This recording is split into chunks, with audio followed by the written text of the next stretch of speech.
सौरमंडल के बारे में तो हम सब ने सुना है। इसमें ग्रह सूर्य की परिक्रमा करते हैं।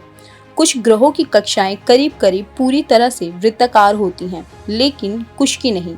जिनकी कक्षाएं वृत्ताकार नहीं हैं, वे अंडाकार होती हैं, या इसे हम एक खिंचा या तना हुआ वृत्त भी कह सकते हैं। वैज्ञानिक इस अंडाकार को दीर्घवृत्त कहते हैं। अब जब किसी ग्रह की कक्षा वृत्त है तो सूर्य उस वृत्त केंद्र पर स्थित होता है, लेकिन अगर ग्रह की कक्षा दीर्घवृत्त है तो सूर्य केंद्र से हटकर एक अन्य बिंदु पर स्थित होता है, जिसे हम दीर्घवृत्त की नाभि कहते हैं। ये नाभि सामान्य वृत्त के केंद्र से थोड़ा अलग होता है। एक दीर्घवृत्त में 2 नाभियां होती हैं। इसे आप अपने स्क्रीन के इमेज पर देख सकते हैं। खैर, बात दीर्घवृत्त वाले कक्षा की करें तो सूर्य दीर्घवृत्त कक्षा के केंद्र पर नहीं होता है। ऐसे में जब ग्रह सूर्य का चक्कर लगाते हैं तो 2 स्थितियां बनती हैं। कभी ग्रह सूर्य के करीब होता है और कभी सूर्य से दूर। वह स्थान जहां से ग्रह सूर्य से सबसे नजदीक होता है उपसौर कहलाता है। जब ग्रह सूर्य से परे सबसे दूर होता है या अपसौर पर होता है। उपसौर वाले स्थिति में पृथ्वी सूर्य से लगभग 14.7 करोड़ किलोमीटर दूर होती है। इस दौरान पृथ्वी पर 7% अधिक सौर विकिरण प्राप्त होती है और ये स्थिति उत्तरी गोलार्ध में सर्दियों की तीव्रता को कम कर देती है और दक्षिणी गोलार्ध में गर्मी की तीव्रता बढ़ा देती है।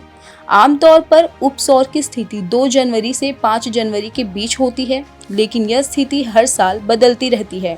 इस बार ये उपसौर दिवस 3 जनवरी को पड़ा था। यहाँ समझने वाली बात है कि सिर्फ और सिर्फ सूर्य से नज़दीकी के आधार पर पृथ्वी का तापमान नहीं तय होता। इसमें कई और भी फैक्टर शामिल होते हैं, जैसे कि पृथ्वी का अपने अक्ष पर झुकाव और सूर्य के साथ इसका अलाइनमेंट आदि। लौटते हैं अपसौर की स्थिति पर। इसमें पृथ्वी सूर्य से 15.2 करोड़ किलोमीटर दूर होती है। ये स्थिति आमतौर पर 4 जुलाई को बनती है और इस दौरान पृथ्वी पर सामान्य से 7% कम सौर विकिरण प्राप्त होती है। इस बार ये स्थिति 5 जुलाई को बनी थी, इसीलिए हमने आज इस विषय को चुना भी है। अपसौर की स्थिति उत्तरी गोलार्ध में ग्रीष्म ऋतु की तीव्रता को कम करती है और दक्षिणी गोलार्ध में शीत ऋतु की तीव्रता को बढ़ा देती है। यहाँ ध्यान देने वाली बात है कि यदि ग्रह के अलावा कोई अन्य आकाशीय पिंड सूर्य के अलावा किसी अन्य की परिक्रमा करता है, तब उपसौर और अपसौर शब्द का प्रयोग नहीं करते हैं। उस समय पृथ्वी का चक्कर लगाते कृत्रिम उपग्रह का नजदीकी बिंदु उपभू और दूरस्थ बिंदु अपभू कहलाता है।